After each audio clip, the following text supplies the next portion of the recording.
It's today in EVE Online. This is Matterall. I'm here with my friend Lux. How you doing, Lux? Yeah, good, good. Awesome. We're going to talk about some things that happened over the weekend. But I first want to put the date mark in here. It's November 18th, 2019. And we've been gone for about a month and a half, mostly due to technical problems, but we've been busy doing other things. But we want to bring this back and talk to you about EVE Online every day and try to make it short, try to make it 15 to a half hour, which means we'll probably land around the 60 to 90-minute mark because that's how we roll. um, well, there's a lot to catch up on for people who haven't been around, so I'll just walk you through some of that stuff real quick. Probably the most important thing is that Talking in Stations has picked up a bunch of new people, really good people, and we are going to do something for the game, inside the game, called the Fleet Academy. That's its working title now. And that is basically going to be an Agony Unleashed style PvP classes with a full curriculum and layered classes so that you start with your basic class and you end up then going into seminars for different abilities.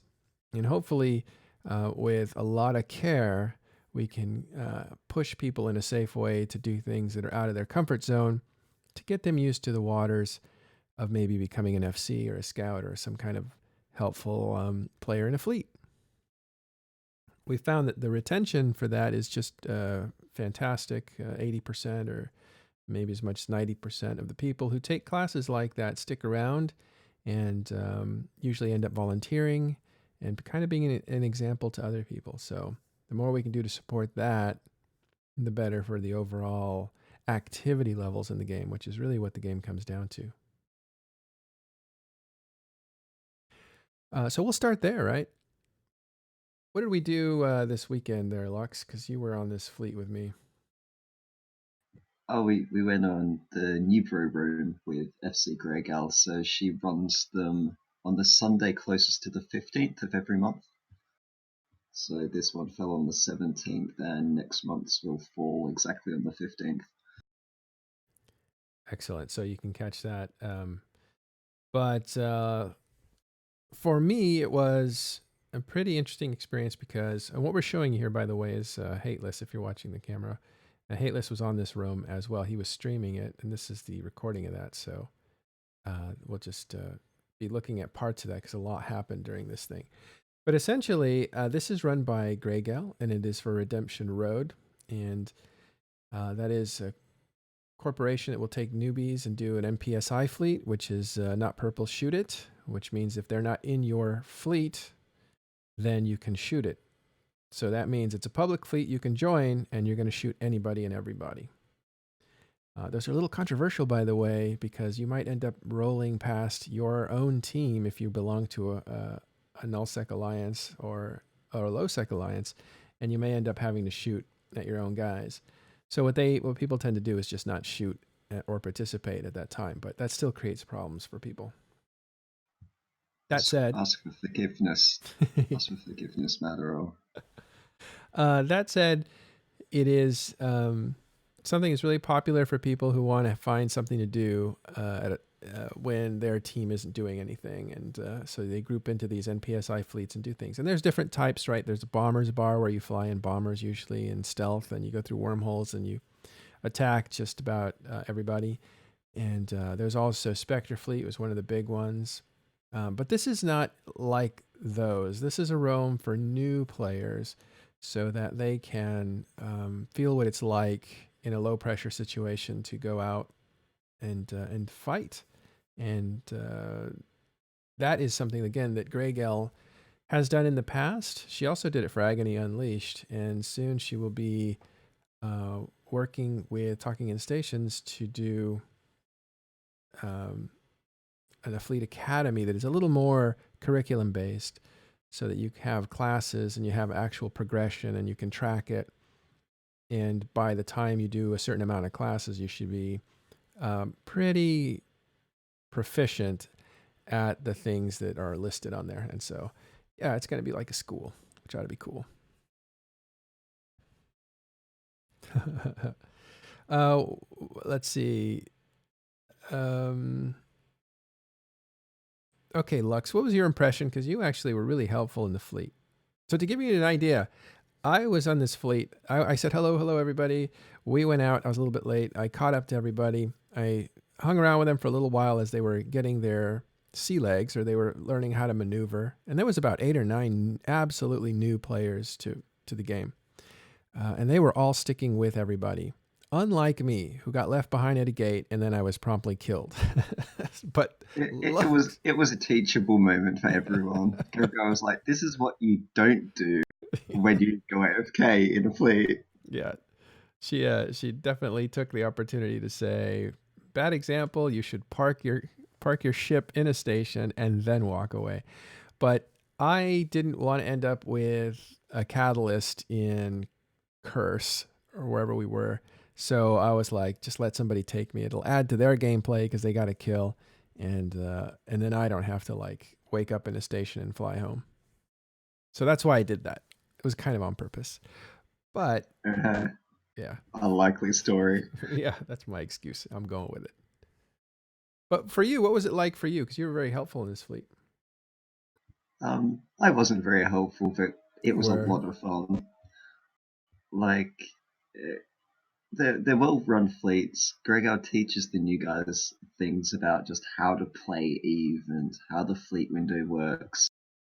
We caught smart bombing battleships. We flew around Nidhoggers that were trying to catch us. We caught T3 ships on gates. Her scouts are really, really good as well, Yeah. and that allows her the time to actually teach new pilots or older pilots that don't have that experience in fleets what's going on, how it works, and I actually really really enjoyed it. Like I want to go on the one next month. I even learned things, right? Like I Really? created a character 10 years ago, and I learned things on that fleet. Yeah. All right. Caleb's just joined us. How's it going, Caleb? What's up? We're talking Hey, about um, Grey Gal's Nubro fleet that we went on yesterday. It was a lot of fun and a lot of teachable moments and stuff. Nice. And Lux was telling us, I thought it was really just in the beginning, the parts that I was there again because I had to go, so I left. But the part that I was there was really interesting. That we had come across a group, and the group was a lot smaller than we were, so they kind of ran away. There was like 5 or 6 of these guys that ran away, and so then a few minutes later, we're maneuvering around, and Lux here says, "I have 5 people on scan," and he reads off the ships. Now that's an important point right there. He reads off the ships that they're in. Because one of the scouts or somebody said, "Oh, yeah, they ran away from us. Those are the guys that ran away from us." And then a few seconds later, a second scout says, "They've reshipped." And I thought that was a really interesting clue. Like they have gone back to their station, gotten bigger ships, stronger ships, instead of faster ships. So they could come back and pick off some of the guys that were on here. So I thought that was a really cool moment of like, yeah, the people running away from you 1 minute might be the people hunting you the next. Yeah, we almost engaged them on a gate, but then a third party fleet came through the gate in quite a large amount, and we were like, scatter. Run for your lives. Yeah. This is where the whole need for speed thing that they're doing at CCP right now is maybe relevant, right? Because it's kind of one of the things that's missing in the game. It feels like every staging is like a horrible tedium of time wasted, where you really want things to be a little bit faster when it's about fielding your ships and getting out and chasing someone and pinning them down. Maybe even getting some of the time shifted onto, say, the actual fighting. Because, in my opinion, the actual fighting is a little bit often too fast. Like, it's Instapop, right? Well, we were in little destroyers, and I mean, we had people try to smart bomb us. We had bomb runs on us. We had supers dropped, but Grey Gal was just pretty good at keeping us all alive. Like as soon as you saw the smart bombing battleship, our scouts really good at saying there's no hard points fitted on the model of that ship. It's a smart bombing battleship. Right. That was important. You So, couldn't see the guns yeah. on the ship, which means it doesn't have guns mounted. And this was a kind of ship that should have guns mounted. Therefore, Yeah. I mean that's fantastic scouting. That's reading the fitting of the ship off the ship's model. yeah, that's visually making getting information, which I remember when that was a thing, and that was the Trinity engine came in, I think, and they were like, you could tell now when a ship has armor plating, because before that you couldn't. That sort of thing. So the graphics of the game, if you actually look at a ship that you're up against, can tell you something about what they have as far as defenses and offenses. So if you see a ship without guns, it's a battleship that should have guns. It's probably going to be smart bombing, which means it can blow things up in a radius around it. And that's perfect for killing small ships that are fast but very weak. And so we knew to stay away from that sort of thing. Yeah, and so Gregor got us to orbit it at about 10 kilometers, which was enough for us to pin it down and slowly kill it. But it couldn't do anything. It was helpless. Yeah, was that the Macarial? Because I just saw the footage of that going down. No, we got a rock in on a gate whilst they were dropping, Cerberuses and Interceptors and a Nidhogger, and we were still there like, nope, we're killing this rogue. So it was great fun. How long was this fleet in total? Ooh. The first time we went out, I think it was a bit long because we were like waiting for this noob called Matterall to show up, and he just wasn't coming. And then we're like, "Where is he?" He's like, "I'm over here dying on a gate." We're like, this guy." But give him a chance to undock first, right? But once we went out, I think it was like it might have came up in about 2 hours. Like it was actually pretty long, but there was so much going on that it didn't feel like a slow fleet. Like we weren't waiting around very much. We'd have like 3-minute tea breaks or bio breaks. The second time we went out, I think that was like 40 minutes, and that was very, very eventful. Actually, I think we caught about 6 different ships. Yeah, I missed all that. I was gone. Yeah. But that was cool. And how did the new players? How did they do? Yeah, quite good. The really, really new guys, like sometimes they get a bit left behind, or they'd be like, "Oh no, I'm lost," and it would turn out actually they're in system with us. And it's like, so you're teaching them things like, "Oh, you can just walk to the people in your fleet," or this is our destination. This is how you use autopilot. You can walk to the yellow gate, and it's they went really well, and they survived. Matterall was the only one that sort of, Well, yeah. Again, I did it on purpose. I'm just gonna keep going back to those. Great. You should. But no, for the most part, I think it's like Gregor says. The great thing about running fleets with newer players is they actually listen to what you say when you're the FC. Yeah, that was funny.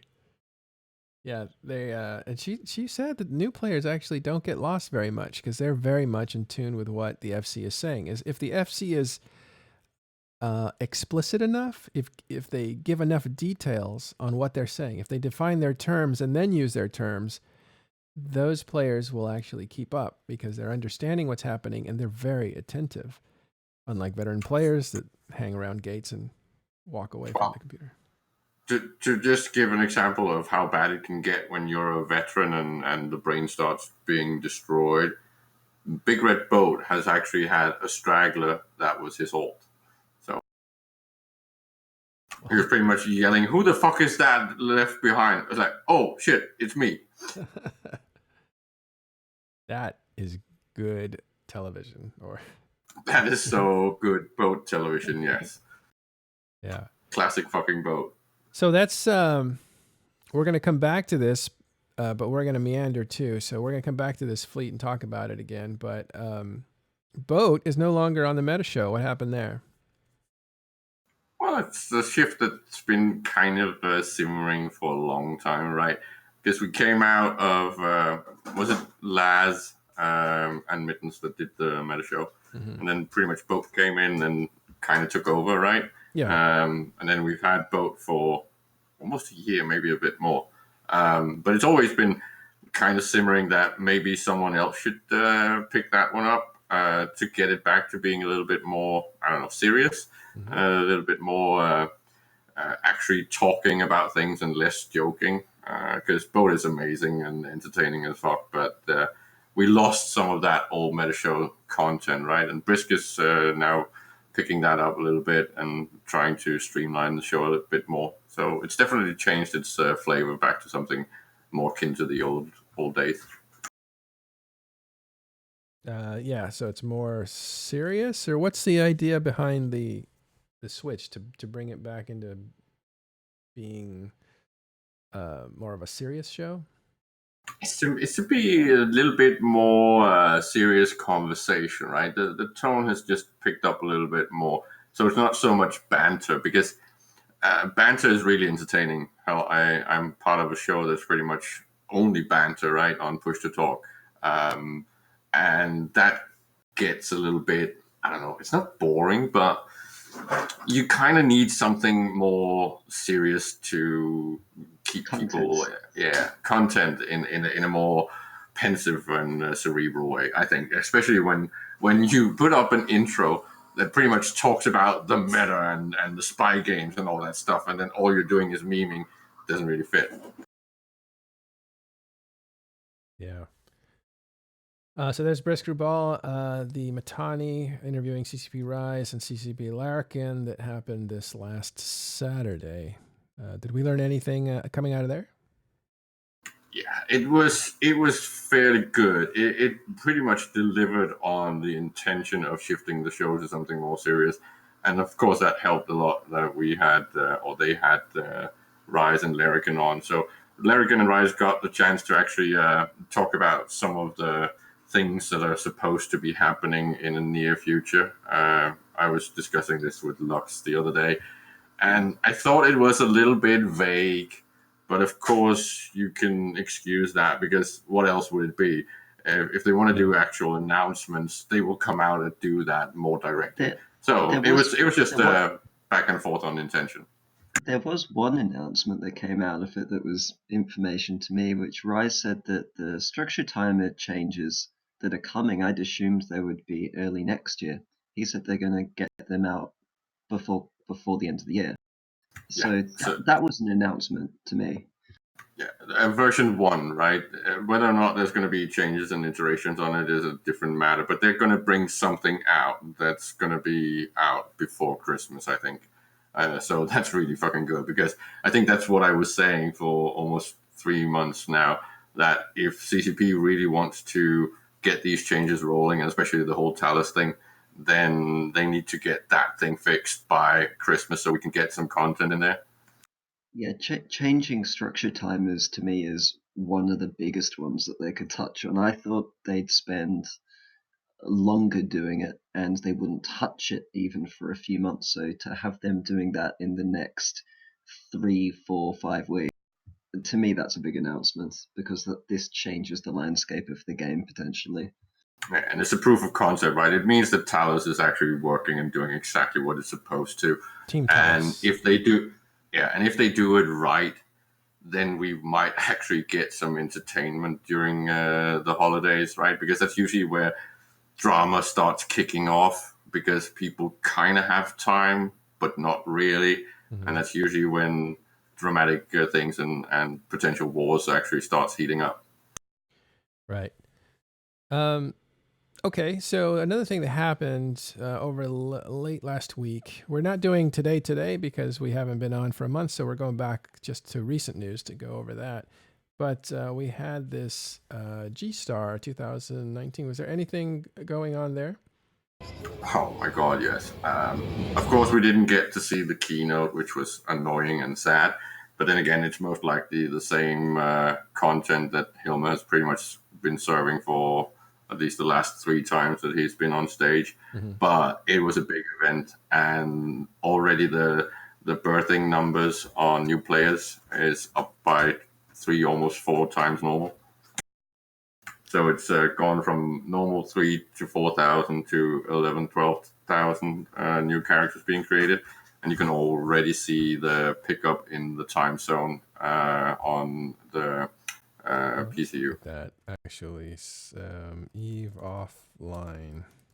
It's pretty interesting to see the trough actually. For normally when you see players leave at a certain hour, this number here usually gets down to like 14, 15,000, but it's at minimum 17,000. That's late night for, well, again, it's a global game, so it's hard to say when it's late night for anybody, but for Pacific time, this would be late night. And it turns out that's pretty much when you have free time for Australia, Korea. It's before and after this downtime, what you see here. Russia. Yeah, Russia. It's usually, again, back to the whole time zone thing and time zone tanking. It's usually where you put your opening because no one is around. Yeah. So I hear here from Trained Noob, the new player channel chatter has been loaded with new Korean players. Lux, you looked into that. But you looked into the Korean language channel. Oh yeah, like I love going into the Korean Rookie Help and like seeing the questions that they're asking and translating them and seeing if it's different from what you usually see in Rookie Help. And it is a little bit different. Yeah, they're far more. I don't know how I can say this, but I think there might be better gamers than the normal Rookie. Come on. I'm not even kidding. Like you go in there and the questions they're asking on 2-day-old characters, I'm like, oh, we might be in some trouble if they all get organized. That's going to be interesting. Are they going to join themselves and create their own alliances and really kind of chart their own course? Or are they going to be seduced by the existing powers and augment them by being the Korean time zone for test, the Korean time zone for PL? Yes and yes, both. There's right? Because we already got Koreans that are in the big groups, right? I noticed going through and looking at the people that are actually in the Korean chat helping rookies in their native language. Mm-hmm. Initially, it was all people from low-sec and high-sec that I could see. There wasn't anyone in there helping the rookies from null-sec. So, I mean, if you're looking at people getting recruited from who they're meeting there, I think it would suggest that you might end up with lots of low-sec pirates. That'd be good. I think though, at least from a few people that I've talked to, they're desperate. These null-sec alliances are desperate to try to capture some of these new players. I mean, it is not only are they new players, but they're probably good new players. In addition to that, they are probably going to be in a time zone where any null-sec alliance is relatively weak. One of the advantages that Sword Dragon has had over the years is that he's from or lived in Australia, which allows him to make that time zone playable. In other words, if you have Sword Dragon on your side, if he's part of your team, he can defend that dead time zone that's been there for a long time with the troops that he puts together. And he's put together Siberian Squad, which I think is Russian, and Ranger Regiment, which is Chinese. So these are people who play in a big way in that dead time where Europeans are offline and so are Americans. Sort of why you're seeing that weaponization of that time zone, right? Because you just mentioned Sword Dragon that's already got some of that coverage. And we know that the Imperium actually has at least one dedicated corporation with pretty much only Koreans, right? So I think you're going to see all the big groups are going to start figuring out how to get that coverage so no one is left behind. So it's kind of like an arms race. Yeah. I think it's a big deal. It's a big deal to see them come in because they can. Again, I talking to Sword Dragon at eVegas, it was like, I'm no idiot. I got to get to know these new players, this Chinese and the Koreans coming in, and I've got to befriend them.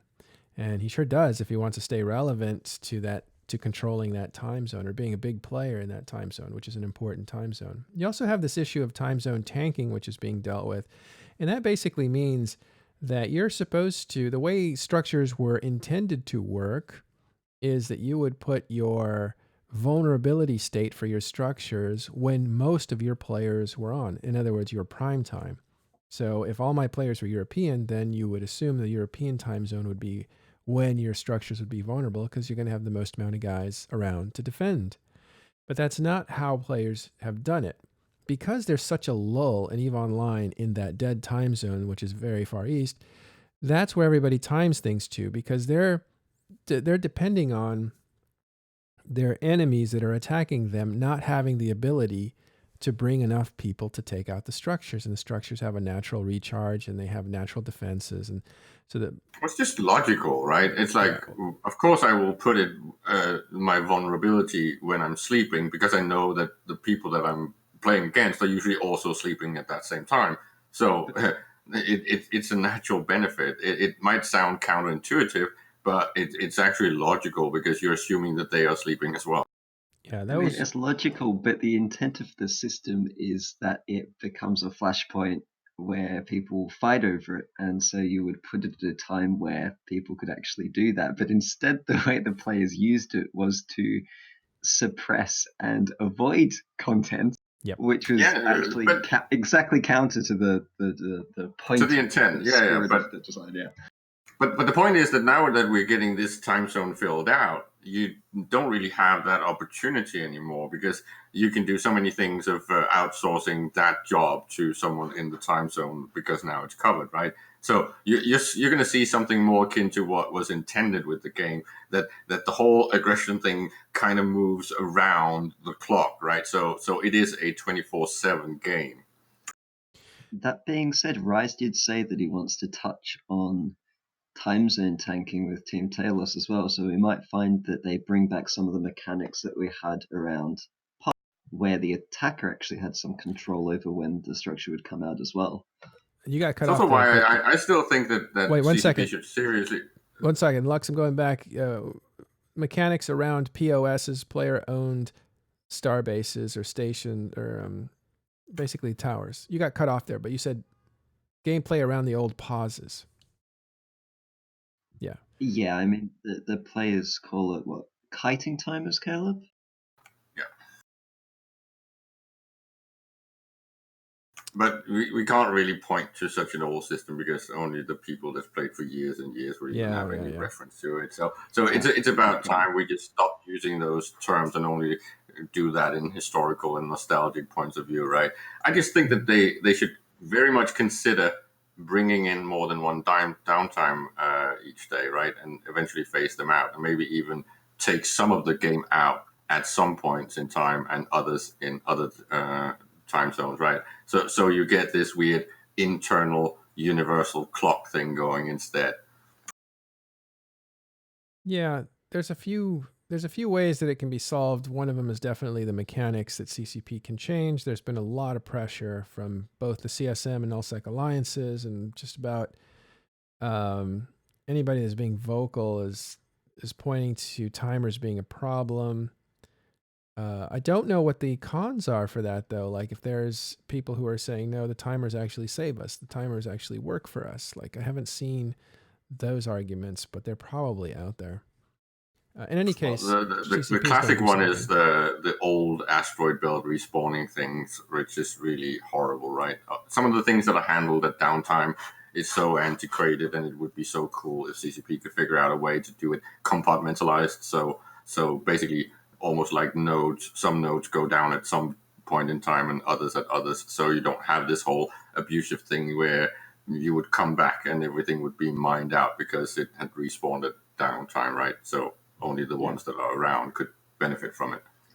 The invasion sites were doing something a bit like that, where they were sort of just respawning in the middle of the day. It wasn't to do with downtime. I mean, I used to play in Australian time zone, so I was completely fine with all the resources respawning right after I logged in. Yeah. You're taking advantage of that.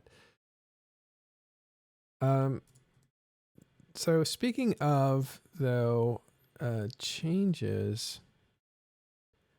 Oh, I wanted to go back to this time zone thing. So as you can see, this is usually kind of, I can't really show you with any real accuracy, but you can see the troughs go pretty low down here. It's really hard to do because there's so many years of EVE Online. I think we should segue back to G-Star and what might actually be happening in the near future, right? Because we're looking at the time zone thing and the time zone weaponization. I think it's relevant to consider what's going to happen with Echoes and the whole rollout in the East, right? Because I think the existing groups will start considering, well, we've already seen the era of the feeder corps, but I think we're going to see HiSec dedicated newbie corps that might not necessarily be feeders, but might have a nullsec presence in HiSec, more so than just the current market stuff. And I think we're going to see presence of many of the bigger groups in EVE Echoes to actually be the funnel and the feeder platform.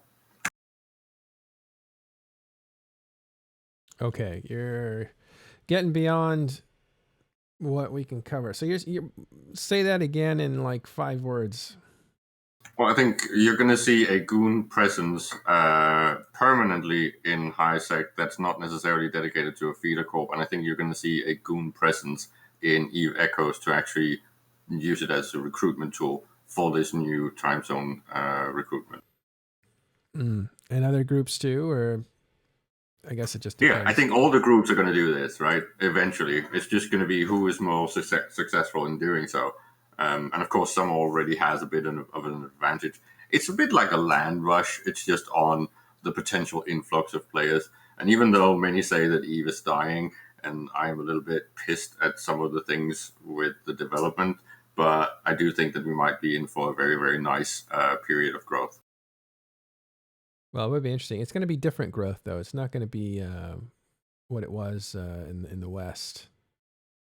Like there was a time, if you ever want to see it, like the growth rate of EVE Online, you can see it with this, right? This graph. I think I can shut these off, right? Yeah, there we go. All right, so that's the lifespan of EVE Online there, and you can see it had huge populations, about 210 to 213. What were you going to say, Caleb? It's just that I think we're about to see an influx of players that are what you might call completely new and not accustomed to the whole EVE universe, which is basically going to be... The irony is that we have numbers now that are equivalent to 2006, and we might actually be moving back into a 2006 scenario, where we're going to get a similar type of growth phase. Because when we see growth in EVE that is meaningful, it feeds itself, right? It actually improves the game naturally. This is also going to help Larrikin in fixing the whole ecosystem and economy stuff, because he's basically going to see these numbers change, and you're going to see things like the velocity of ISK will start going up again. Maybe not massively, but at least considerably, because these new players are actually interested in playing the game. And they don't seem to be plexing. They seem to be mostly subbing. Yep. And that's going to have an effect on the Plex price as well, which will be good for the game. It's like you say, like if you look at the economy of EVE and the problem that the developers have with managing it in any way, it's always easy to manage an economy that's in growth, right? Yeah, it's a lot easier. It's actually why we kept having that nice growth and where nothing was really broken or stagnating, because we kept having an influx of new players and kept growing all the way up till 09, 08, right? But I'm also very hyped about the fact that CCP has said that they might actually, or I'm pretty sure they will, actually put EVE Echoes on other platforms. That is very exciting, especially if they put it on PC, because we are already using emulators, so why not just open it up and give it to us on the PC natively? Well, it's a different game, so where would your time go? Into EVE Online proper or EVE Online Echoes? You do it on the side. I'm pretty sure that a really big number of players would be playing Echoes in the background. Also because it feels more casual, so it's a bit like, instead of playing a second game that's a completely different one, you're pretty much playing EVE and EVE. It's back to the whole thing with brand unification, right? If they had actually managed to roll out all these titles, the ideal situation would be that when people are a little bit bored of playing EVE Online, they would always just be playing another CCP title, whether it's shooting someone in the face in Dust, or playing Gunjack, or playing Valkyrie, or playing, well, Spark if you've got a VR headset. There was always the potential of a second title from CCP that would actually be enough for you. You didn't need to buy other products, which again is back to the whole thing of moving Plex economy outside of EVE Online and making it a total CCP thing, right? So you can buy into any title with the Plex that you are generating in one game. I thought it was more about we have to diversify our portfolio. We have to have things that lure players that are certain kinds of players. That there are a lot of people that won't play EVE. There's a lot of people that like first-person shooters. Therefore, you create Dust 514 for that group. You can say it was working. The only problem was that it was on an exclusive platform. Other than that, it was a really good game.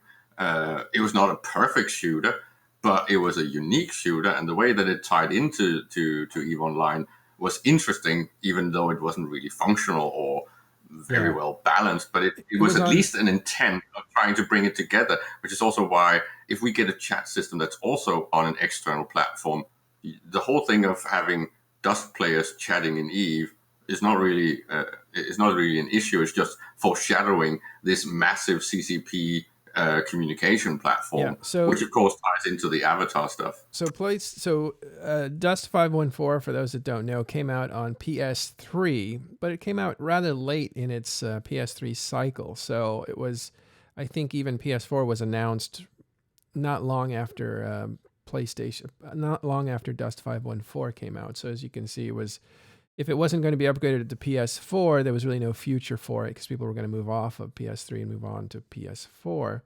At the same time, it wasn't released to desktop, which meant they got hoodwinked by Sony, right? Sony pretty much made that exclusive deal, and I don't know how much money was actually in that from Sony to CCP to actually do that. But it was a standard procedure for many developers to do this exclusive bullshit that's been seen in consoles for ages. And it was just a massive mistake for someone like CCP to agree to that, because that game would potentially still be around if it had been launched on PC. Maybe, I don't know. It depends. But we did get players from Dust 514 that were actually 514 players. Ended up saying, I really like this world, the environment, some of the lore that goes with it. Oh, there's this other game called EVE, and it's even more in depth. So, we had a few players. Some are still around. But as you can see, CCP are hiring in London as well for developers for their new shooter MMO. I think the most recent ones that they've put up there are actual level designers. Yeah, this is very much like just prior to the Summer of Rage. All the things that were on the table back then have been slowly creeping back on the table. Yeah. It feels like they're doing all the things that they wanted to do back then, but this time they're doing it at a proper pace, where they're prioritizing, where they're not over-promising, where they are very much not pushing the envelope to a point where people will rage and start bitching about it. So wait a minute. Have you been under a rock? No. No one is people claiming have been raging this summer. Yeah, but they're not claiming that CCP is wasting time and money on developing the other titles. That's not really been in the discussions. It's been on new player experience waste of time, and I kind of agree with that. I'd actually say take half of that and put it on the other titles. No. I disagree very strongly with that. I think new players is exactly what EVE needs. And it's the best. I didn't say we didn't. I said that the new player experience is not really where you want to dedicate your time. I mean, they were talking about the new player experience being getting people from the login screen into the game as well. Like, the new player experience isn't just what happens in the game, it's getting to the point where they even get into the game in the first place. Do you remember the data they pointed out with just loading the client up? How changing that gave a massive increase in the amount of players that got from downloading the client to actually making a character. They have actually changed their name from new player experience. I don't even think they use that term anymore. They call it like the first hour experience, or the first hour, or the first 3 hours, the first 6 hours.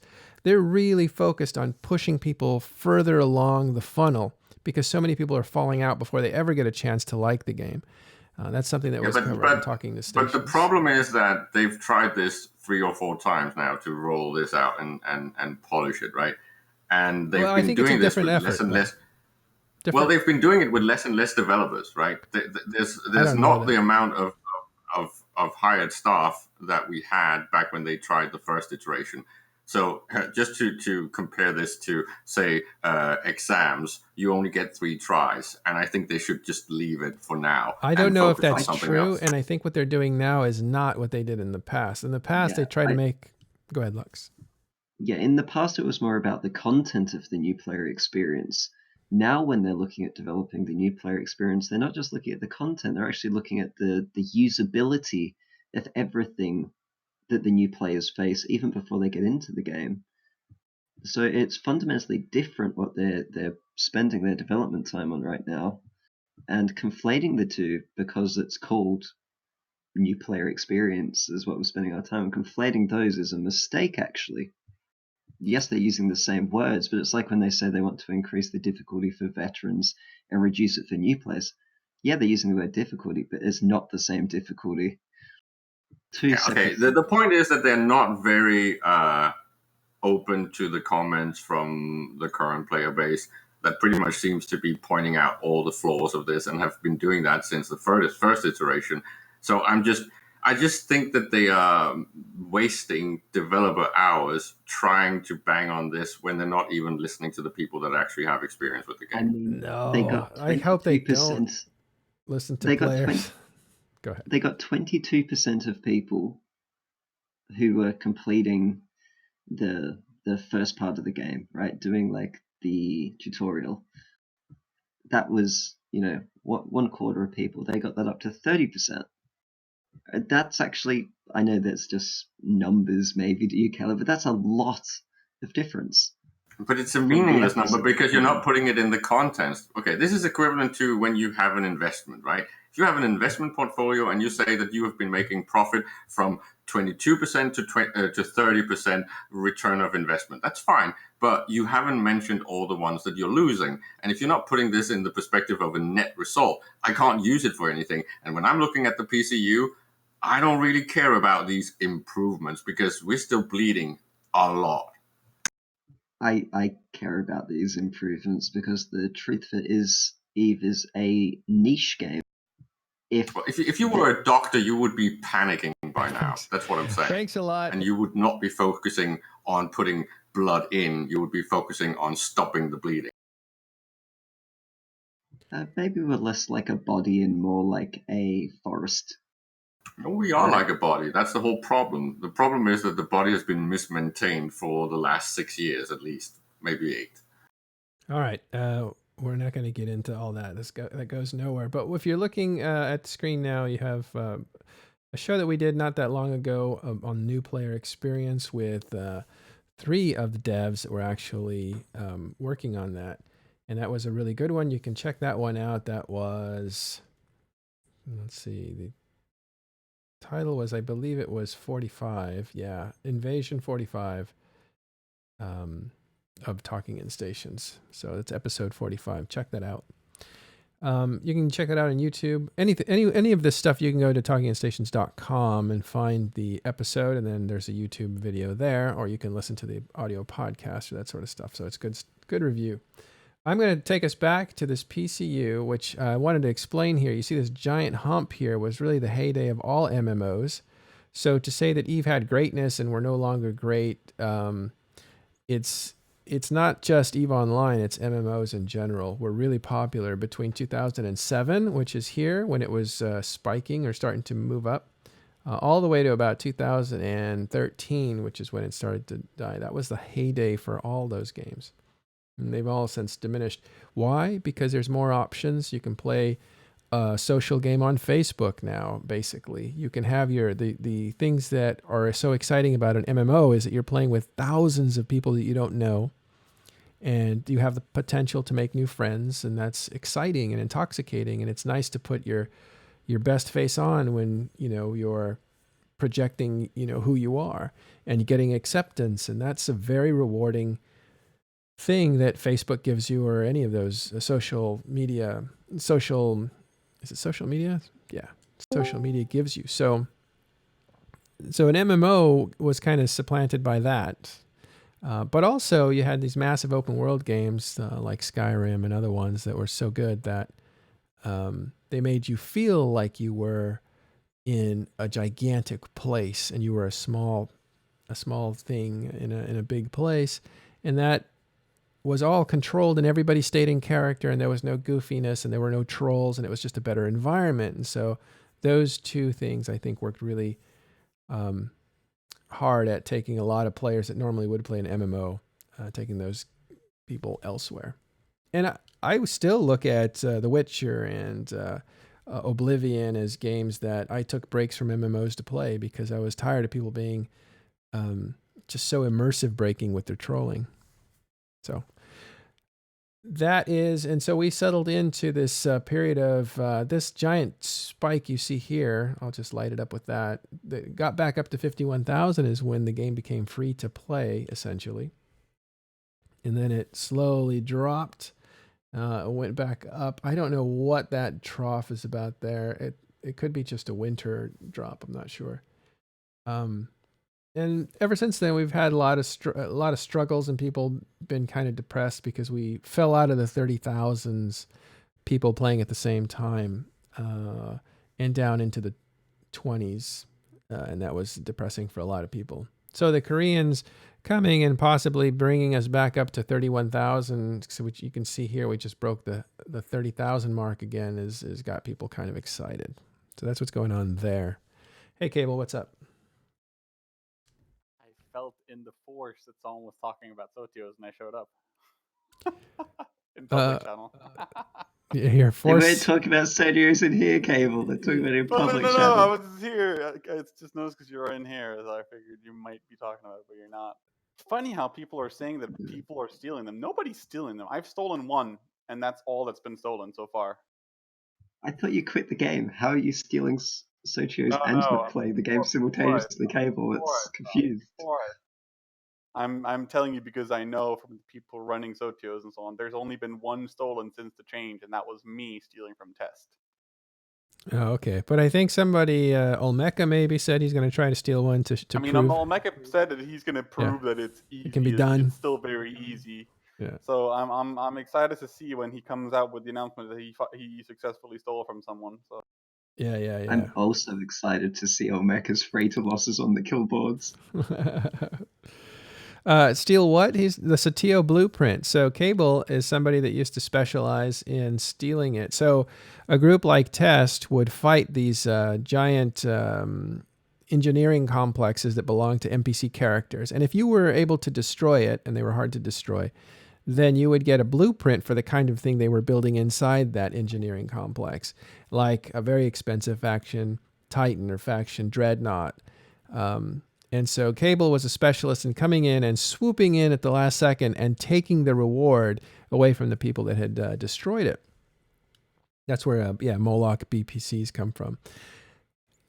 So that got nerfed, or Cable's style of stealing was nerfed, and it was something he wasn't very happy about, right?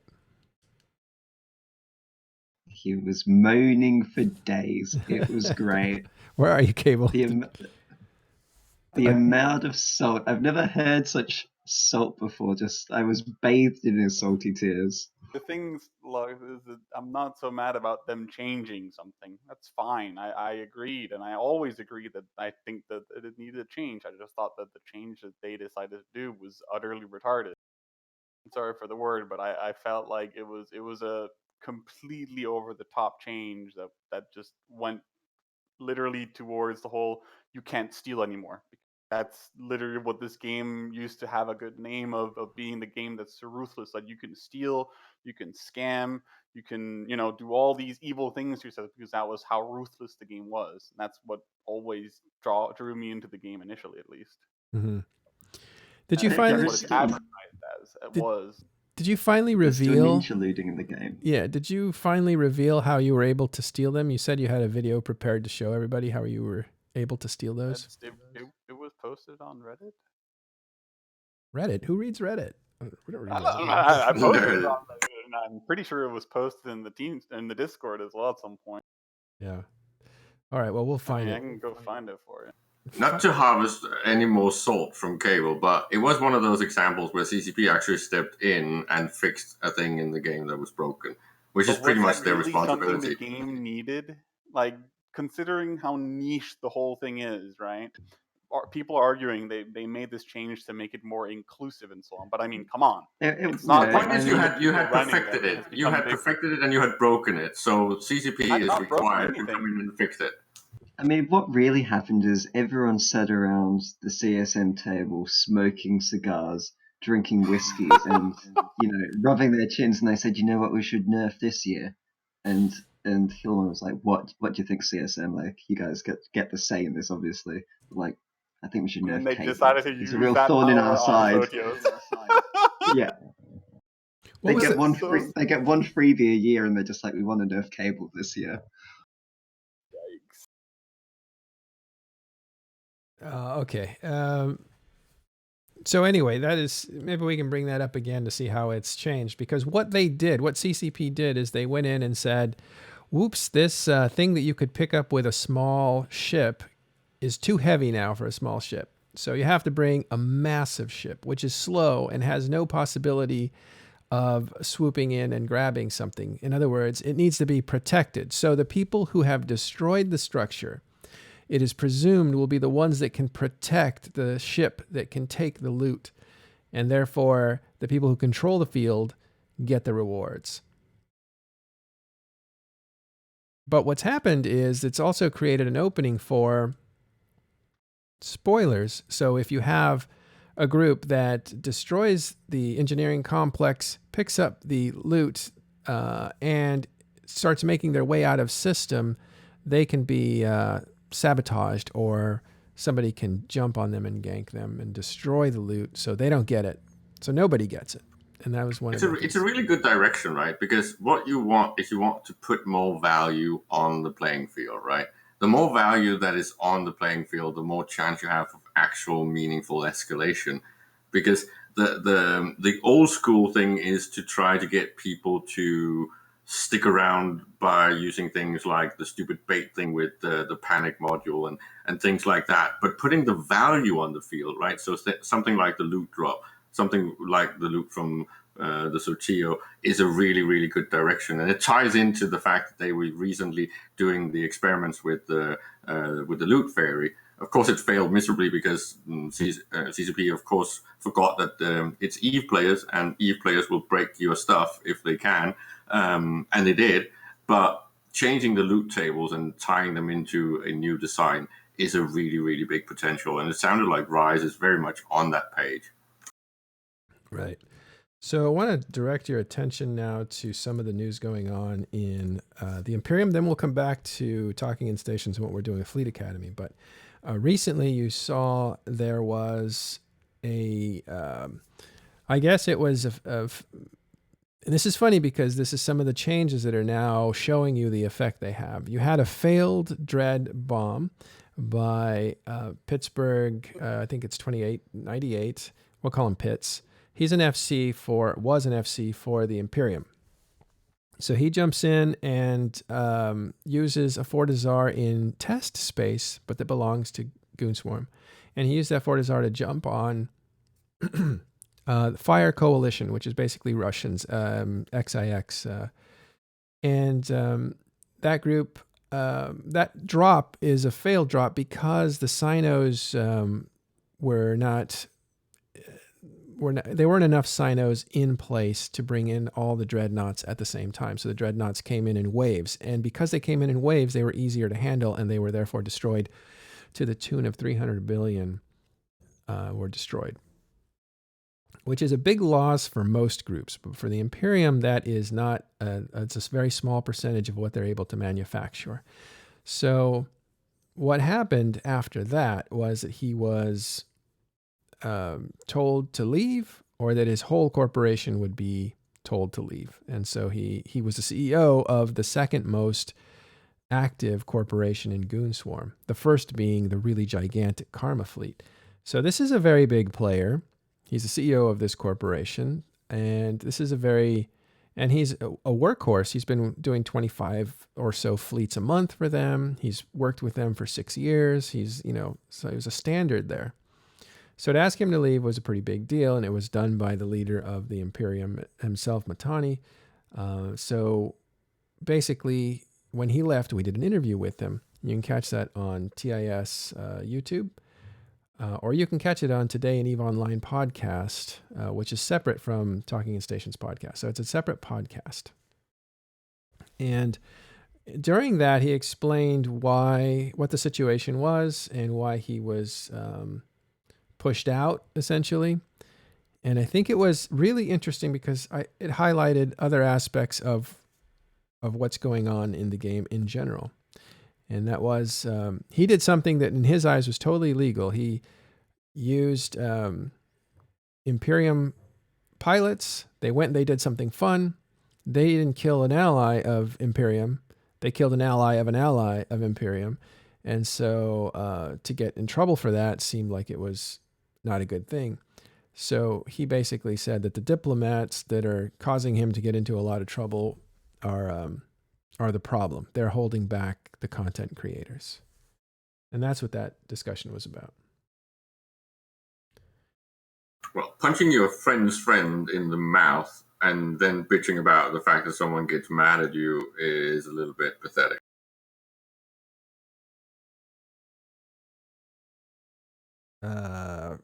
Well, wait a minute. Like, what's this game supposed to be about if you're, I guess the reality of the situation then has to be that Fire Coalition is off limits to a certain degree. You can play with them, you can play fight, you can slap fight, but do not hurt them. Same with Legacy, and of course Imperium and Initiative, part of the Imperium. The point is, you have an incredible amount of people that can't really contest each other. There's nothing to really fight over. And at the same time, you're saying the game is dying because there's nothing to fight over. But you're not letting your guys fight over stuff. I guess it's a really interesting situation that I don't completely understand. If I have promised someone that they are off limit and then one of my guys goes and punches them in the mouth, I'm going to shoot them in the face. It's standard fucking commissar reasoning.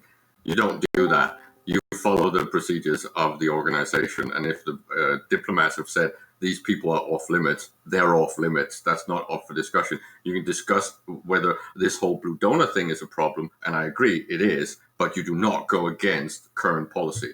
Did current policy say that? Because I think he was unclear on that. And he's an FC. I figure he would be clear on it. I mean, his whole thing, and this is our interview with him, is something that happened the other day. So you can check that out. That was actually on the 17th. If you're getting corrected about this from your diplomats or your leadership, right, and you get cocky and claim that you are in the right, you're just being dumb. You just apologize and shut the fuck up. Well, he did. He said that he actually was told, don't say anything, and he didn't say anything. And then he was... next thing, he was thrown out. Probably, I think we heard this later, that Test didn't ask for him to be thrown out, so it wasn't Test saying, but I think there was some tension. I think at this point, you cannot say that Test and Imperium and Fire Coalition are not aligned with one another. They are most clearly aligned, and this proves it, because you have a disruptive force, somebody who's very popular in Goonswarm, getting kicked out because he is disrupting that relationship. But that relationship on paper and in the public eye is no, we're neutral to each other. We have a non-invasion pact, but we're neutral. We can fight each other all the time. And that just doesn't seem to be the case. It sounds like you've got two stories running now. One is the whole blue thing, and the other is whether or not there's potential personal reasons on the inside. And since we don't have inside knowledge on that, we don't know really what was the reasoning then. Well, we do, because we talked to Pittsburgh, so that's his inside knowledge. That's at least one half the story. And we've talked with test, and we talked to some people in the Imperium. And there is something there, which is it's hard to put your finger on it because they don't want to talk about it. Test is more likely to talk about it than Imperium. Imperium doesn't want to talk about it. But the larger issue is that I don't feel it's fair for the Imperium to hammer CCP about, or Nullsec in general, hammer CCP about you're not giving us anything to fight over at the same time you're holding back your FCs from fighting. It just seems like that is incongruent. Lux, are you here? Do you have any opinions on this? He ran away. I'm not going to bite because that's the whole Ashtarothi spiel with Lux, you ran away. And I can only say that the problem when people are criticizing CCP is the fact that there is no existential threats. There's no reasons to fight other than for shits and giggles. They never won. Oh, hey, that is Dazzling's Spodumian. How you doing? How could you not say Spodumane, man? Dude, Jesus it's Spodomane. Christ. It's like the He's ore. never Oh, is that like the ore? Knob. Oh, okay. Sorry, I didn't know it was the ore. I if it was the ore, I would just call him Spod. But Spodumian. No, that's not the ore. All right, fuck it. Matterhorn is still just mining Veldspar. I'm throwing that away. Go ahead. Spod. What? It's clipped. We're not letting you throw that one away. It has been clipped. Oh no. There never has been a reason to fight in Nullsec apart from shits and giggles. Because you pretty much always have been able to get all the shiny stuff you want in your little corner one way or another. The only reason you fought somebody else is because you want it. Not because you're going to get space rich, because that's just not. Yeah. Well, I think you can debate that, like, is sovereignty worth anything or all that sort of stuff. But I think if you're fighting over contesting something, if you're fighting to contest, then you're fighting with it's not play fighting. And I think in the South, the only thing you're allowed to do is to play fight. It's a bit different than if you go to war to annihilate somebody, to drive them out of the game, to drive them to break up, basically. We need the sumo wrestler meme now. Yeah. Oh, he ran into a bad connection.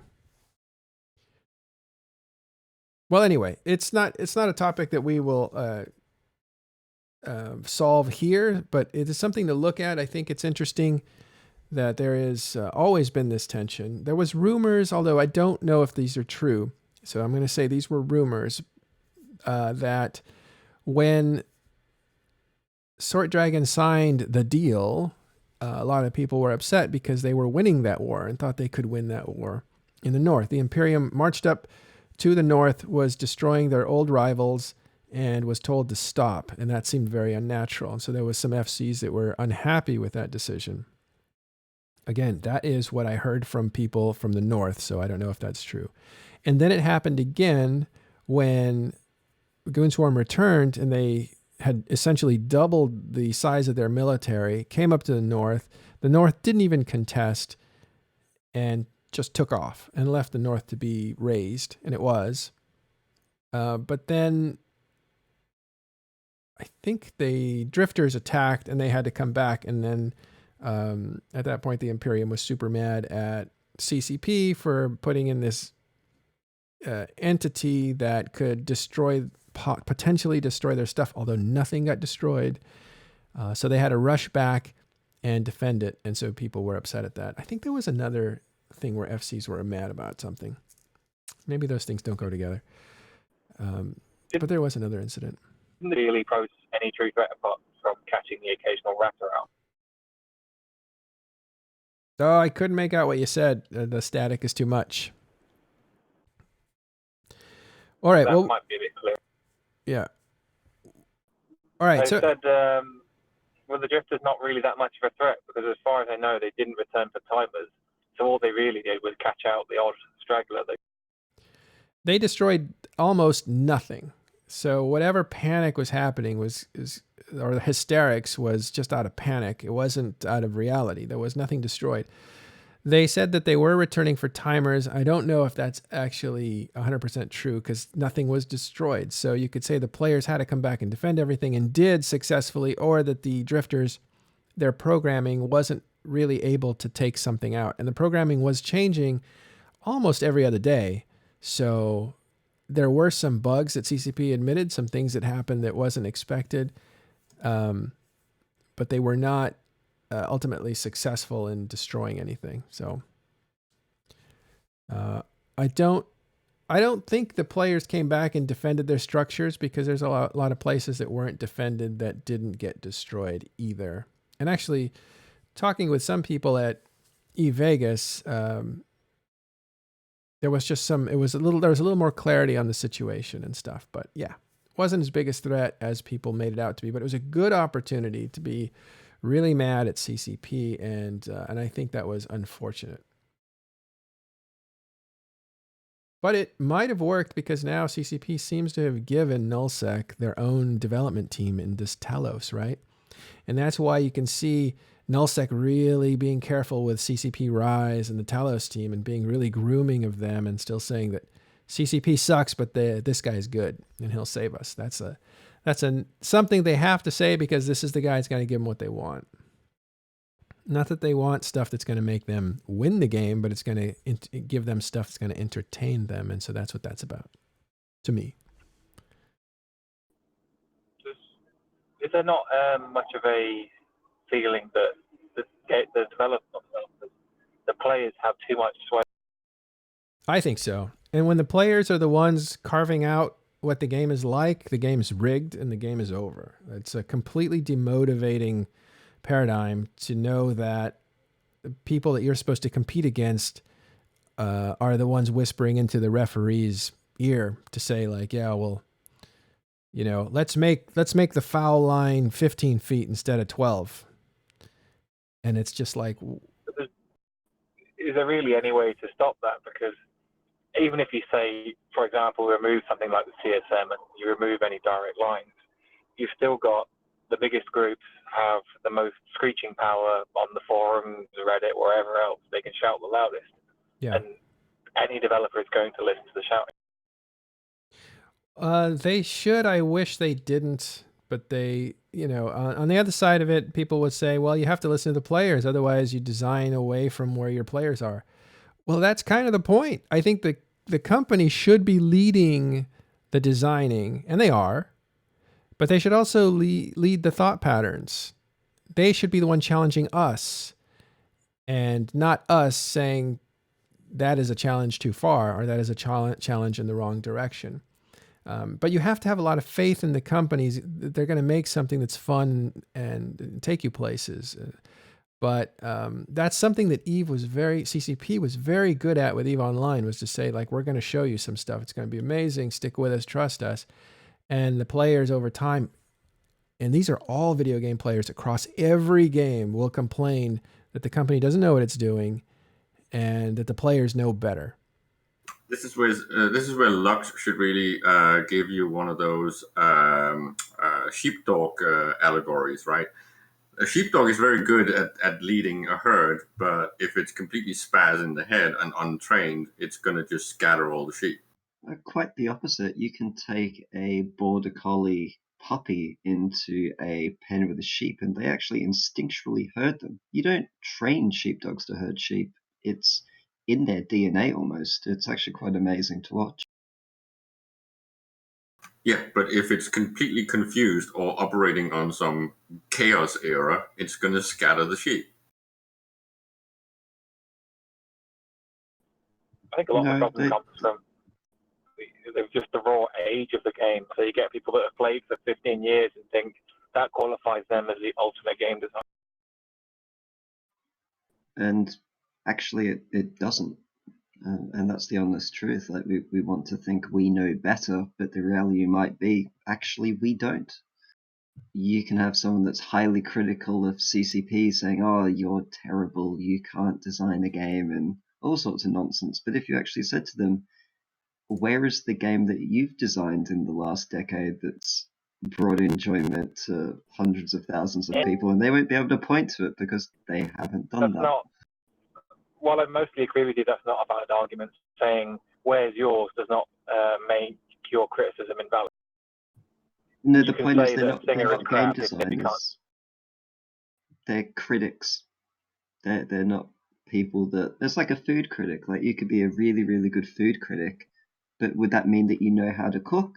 Not necessarily. But we're not food critics, we're customers. We're buying the food. Right. So if you have your customers that come into a restaurant saying, hey, this isn't the soup that I really like. And here's the funny thing. Like, let's say you've aged and your taste buds have changed. So your preferences have changed, or you've eaten the soup too many times to say, like, this isn't the soup that I used to have. It used to be really good. When you have the customers in the restaurant telling you how to cook the food, you're going to basically placate the people that are in that restaurant, therefore attracting maybe less people that are out there, the possibility of new people. In other words, you design this game for the people that exist here. They're going to get tired of the food, and they're eventually going to leave anyway. And you're not going to attract new people, because what the players want is not necessarily what's best for the game.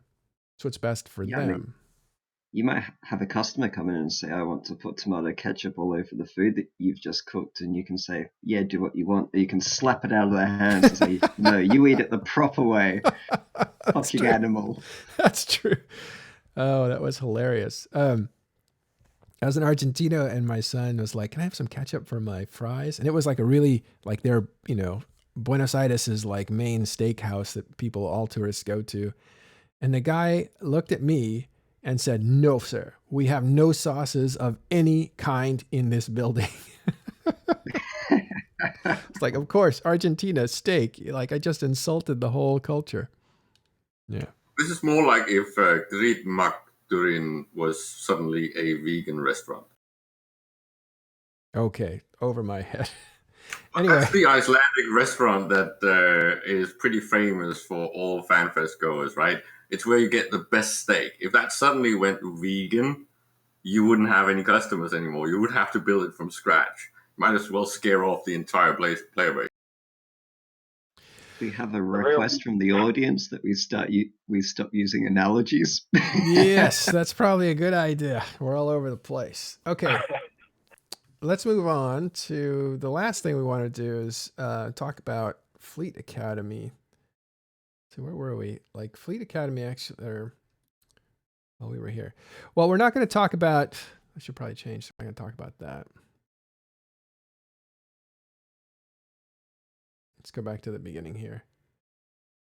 So we're going to wrap up with this because it's been an hour, and the longer we go, the more people show up. But at the same time, it's the longer the podcast is for people that are listening to it. We always really wanted to hit 15 minutes, I think 15, you said that. Yeah, 15 minutes was our goal. We're now at well over an hour and 15 minutes. But going back to Fleet Academy, it is something that was suggested after we saw just how good retention could be. And that was, I think it was actually Greygal that did a presentation in eVegas, talked about how the people who did Agony Unleashed were 80% of them were still around who did those classes. And so we wanted to make sure that that opportunity was still available to people, since they closed their doors around 2016 or 15, even though they were on they were still around until 2017.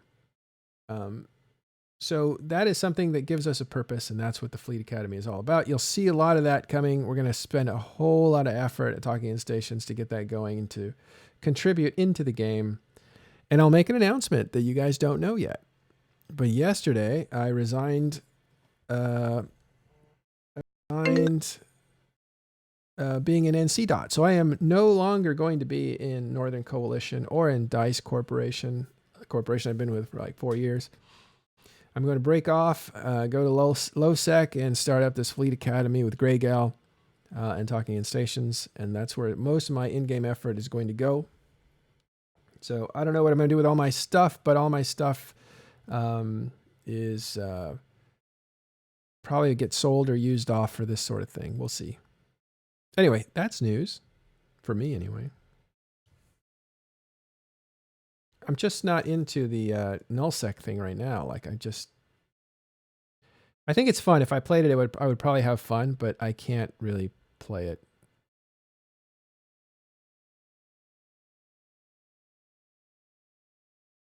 Any questions? Shocked silence. Yeah. Thank you, Crazy Loca, saying congrats. Yeah. So yeah, it's a learning academy. We'll have a curriculum. So this is the Fleet Academy from Talking in Stations. It will be run by Greygal, who does this stuff and has a ton of experience with it. We have software builders that are going to be working on software that will actually help you keep track of your progress. But also it's going to start out as just a sign-up sheet. And what we're going to teach is a variety of things. Like initially you will have to do a basic class, which is just the very basics of navigation in space. For new players, that's going to be where they start. For experienced players that are coming back to the game, that might also be a place where they start. But you're going to have a basic class. The basic class will then allow you to go into seminars. The seminars are very, very basic seminars to very detailed seminars. So some of the stuff you would be able to do is something like, can you teach me probing? And so the class will be on probing, and it's on the job training. So basically you learn all the stuff about probing, your questions are answered, then you go out and you do it. And most of these rooms will end up getting destroyed anyway, but it is a safe place to practice, where you can bring your own stuff, lose your own stuff, but you do it in an educated way for a purpose. And that's how that will work. But scanning is something that people will learn, but the people that are going to be teaching these classes are going to be experts at it. So they will be able to teach you some of the tricks and tips on how to actually do it well. And you will also get into classes that are going to be much, much more detailed, like even solo PvP feathering techniques, or rolling wormhole techniques, these kinds of things. So the seminars are going to be very specialized. I am not teaching anything. I am just an administrator. The people who are going to be teaching are some of the best in the business. So we're going to have FCs like Pando show us what a bombing fleet looks like. Or you're going to have Elise showing you how to do a small gang. You're going to have Exuki teaching you basically what wormhole combat looks like, what some of those techniques are. So it's definitely going to be a very, very focused.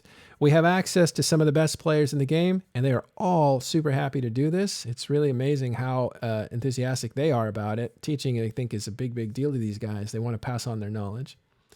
We have the broadcast potential to reach people. So you're going to hear us constantly talking about this so we can get people involved. And we have Greygal, who was from Agony at one point, who's somebody who's done this before and for years. So we'll have the experience all across the board, and we're putting it all together in this new effort. And I'm going to finance it, so we'll have, I and others probably will finance it. So there won't be a shortage of resources in that way. There won't be a shortage of resources in the human resource way. And then we just have this mission that we want to do. We finally have a purpose to do something like that, so it should be fun. Any questions? I heard somebody talking.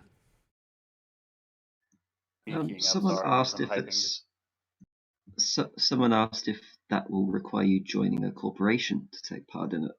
No, you won't have to join the corporation. There will be a corporation made, but it will only be to facilitate resources moving around. But you don't have to join a corporation. You come from your own corporation. Our goal is to have, now we're going to do this for new bros for sure. We're going to seek them out. We're going to recruit them to try to take these classes, and we're going to try to reach them. And we're going to make it an easy process to sign up. The process that signs up is going to use your EVE Online information. So as soon as you sign up, we'll know if you have the proper skills that you need, or if not, we'll say train this, that, and the other, and then you can come back and do this class. But we're also looking to retrain people and to better train people. And that's why you're going to have the advanced seminars. And so those are going to be very specialized, as I said before. And again, you'll check against your skill set against that. So if you're going to sign up for a Pando bomber fleet, for instance, then you're going to have to, when you sign in, you'll have to have all the skills that you need to do that. Otherwise, you have to wait until you come back. Plus, there's, again, a curriculum so that you can track your progress on how many different things you have. And at a certain point, you're, well, I won't get to a certain point. I'll talk about that in just a minute. But if you're coming back, you don't have to join the corporation. You actually can be sent by your corporation. Say, you know what? You might need a little more practice before you're ready to do some of this stuff. You can do it with us, or why don't we send you to this class, or why don't you do both? You know, but these will be very direct. You want to learn how to do ECM? We'll teach you how to do ECM, and we'll go out and we'll do it, and then you will have that part of your credential or whatever. So this is very fun for a lot of people that want to teach, and it's very fun for players that want to get better, but they don't want to get humiliated trying to get better out there. We always encourage people to just go out and do stuff on your own. But if you want to do it with a purpose, like I'm just going out to lose this ship, but I'm going to learn ECM, you could do that on your own, or you could do it with an ECM expert that will basically say, yeah, this is how it works. Now let me tell you some of the advanced techniques on how we do that. So you can actually get to be a better pilot quicker. That's the idea. And how can you support our efforts? Well, we'll let you know. We actually have everything we need right now. It's just a matter of time and a matter of putting it together. We're building the software now. It should be done probably mid-December. We'll probably open the school officially somewhere around January. And what we're doing before that is we're doing these new bro roams. If you want to get in on one of those are MPSI fleets that Grey Gal is doing. When's the next one, Lux? You said should be in a month or something. So Grey Gal runs them monthly on the Sunday closer to the 15th, but actually they're sending out another one, I think, next Sunday with a different FC, and I think that's concurrent with when Eve London is running actually as well. All right, so right about that time. Yeah, round about when Eve London is on, so I think it's next Sunday as well. There's one going out, but yeah, Grey Gals will be December the 15th, 2000, if I remember correctly. Yeah, we're super pumped about this, and this is going to be our focus I think for the next year. We really want to build this up. I'm putting everything behind it. Like, this is it. There was a lot of other ideas, but this is the one that once we figured out this is really good for the game, we knew this is where we wanted to be. So that's what we're going to do. And again, at the back end, this is the thing I was going to talk about earlier. At the back end, we're going to help people find corporations that are actually good corporations for them. So at some point, and this will be in the spring, not any time during the Fleet Academy, but maybe like in April, we will have developed or thought out or brainstormed a way to put good pilots with good corporations, and essentially vouch for corporations and make sure that the corporation is vetted and they treat their members well and they do the things they say they do. Because right now, one of the things that's tricky is trying to find a good corporation. So we want to help with that. So if you're a new player, you come into EVE Online, you take our classes, we certify you, you see some progress on your own for PvP. And then we say, well, here's some of the alliances that you might fit, kind of like headhunting, like putting a good employee with a good company. We will do that sort of thing. And that's what we're after, is to help people find their place in EVE Online and to have the skills they need to go out and actually do stuff, to be content creators. Yeah, but if you're doing something in EVE which is fun, which you think you can inspire other new players to join in with, like, give it some thought, because we're trying to build a platform so people can come and share their knowledge essentially with other players in the community and inspire them to do things. Yeah. And try new things. For now, if you want to know more about this, hang out in Talking in Stations Discord, where we'll be talking about it. We'll open up a channel just for that. As we build it, we'll give updates. Again, we are doing fleets already, MPSI fleets through Grey Gal's. Is it Rendition Road? Redemption Road. Redemption. Why did I think rendition? I Redemption. mean, was it Spodu Mayin? Classic. Redemption Road, yeah. So yeah. And that's an in-game channel that you can join, and in there you'll see the dates of all their upcoming rooms as well. Yeah. Check that out. We'll give you information. All right. We're back. This is today in EVE Online. We did a special 1.5 hour broadcast, pretty much. Is it 1.5 hours? It is, yeah, basically 1 hour and 25 minutes. Don't want them to be this long. Let's just say it was an extended episode, like when a television series has its first episode and it's like doubly long. The pilot. Yeah. Yeah. All right. It's good to be back. We will tackle day-to-day stuff and day-to-day news, but we wanted to hit some of the bigger topics that had happened over the last few weeks. And we probably missed a few. Oh, yeah. Paxton is also moving to the same place that the FC Pits is moving to, which was Trigger Happy, which is where another Trigger Happy is put together by Keldar, who ran one of the SIGs for the Imperium, and then he took off. He used to run Space Violence. So when he left, he took that with him, and people have just seen what he's doing and like it and have been joining him. So it's very interesting. Up north, you have Pandemic Legion and NC attacking Dead Coalition, and now you have the Initiative coming to Dead Coalition's defense along with the Imperium. So you're having what looks like the beginning of a war over Dead Coalition. So we'll see what happens there. And Winter Coalition has lost their war. They lost it due to, they got annihilated by blackout, pretty much. They really lost a lot of people logging in at that time. And so they became very weak and were able to be destroyed by Test, but they weren't completely destroyed. They just retreated and are looking for a new home. Are they taking Sov is the question asked by Nick Bison. I do not know if they are taking Sov at this moment, but there's rumors they might be involved in the north. We shall see. All right. Anything else, guys? Did I miss anything? Oh, and the last episode of Talking in Stations was an episode about the Northern War. So check that out. That was last Sunday. That should be out shortly. And it was also about the Vale and Tribute area, which you have a lot of small alliances doing stuff. So you might want to check that out. Split episode. All right, everybody. Thanks for hanging out. I'm going to go ahead and find someone to raid, and then we will be out, and we will see you tomorrow. Any suggestions for raiding? Yeah, type them up if you do. Oh, there's 2 Korean groups. Let's raid one of them. That would be fun. Except we don't speak Korean, Matterall. Oh, I know. They may as well be speaking Triglavian to us. We have Russian and Tamway Cowboy. I think that's, I don't know if I said that right, but you know, it's close. He's a friend. He's out of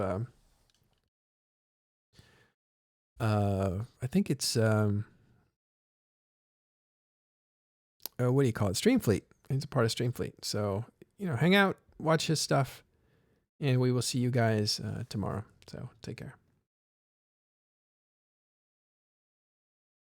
Yeah, Streamfleet.